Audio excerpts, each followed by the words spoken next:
little bit like One Flew Over the Cuckoo's Nest? No, it was almost like we had two head coaches. I mean, Dicker dealt with the offense and Buddy solely controlled what happens on defense. And I mean, we were like Buddy's boys. And yes, we had some lunatics. When you talk about Steve McMichaels and Jim McMahon, you never knew what they were going to do next. But it was always been fun. I mean, we kept each other relaxed, kept each other going. Tell me about some of the funnier moments during that, because in this book, because it's a wonderful book, you tell stories about on the sidelines, in the locker room, and everything. Tell me some of your favorite stories. Well, I would say, probably it starts with Walter. Because when I first got here in 1980, I kind of hung out with him and Roland Harper. And, Walter was always a guy that, he liked to play jokes. I mean, he would take those big giant, them in the 80s was really a small stick of dynamite. And when everybody's coming out of the locker room to go to practice, we would walk up this little hill in Lake Forest. He would set them off he would light them about a good 40 seconds before we come out, and they just go off, and everybody just pissing their pants because they think the world just exploded. Or, he would set off fire alarms while we in training camp trying to get some rest and sleep, because you got to be up at 6 in the morning. I mean, he would do all kind of stuff, and then McMahon and his pranks. So I mean, we just had fun guys to be around. I mean, you can just sit and after practice have a beer and just relax. I mean, I can go on and on.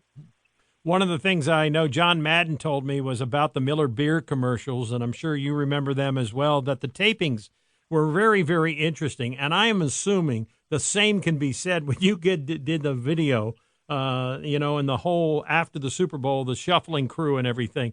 How loose was that taping session? Well, the funny thing about it is, we taped that after our loss to Miami, that we came in, late that night, and because it was a Monday night game, and we were at the Park West in Chicago that morning, and everybody was, kind of licking their wounds and, trying to put it behind us. But, we had a great time doing it because it was something that we'd never done before. And it was just fun. I mean, watching Gary Fensick and Steve Fuller try to dance was like watching two kids with broken legs. Gary Fensick, of course, went to an Ivy League school, and he was the last person you'd think would end up in the National Football League. But was he a steadying factor for that team, particularly on defense? You had Mike Singletary, of course, Wilbur Marshall, and they had you as well. But was he a real stabilizing factor? Well, you know what? Mike was almost like the coach on the field. And he pretty much led the charge. And, Fensick was one of those smart guys that really, we had so many coaches on the field because everybody was smart at what they did and how they did it in that 46 defense. But I would say the two catalysts was, Mike Dicker, Singletary and Fensick. It was like they were like coaches on the field.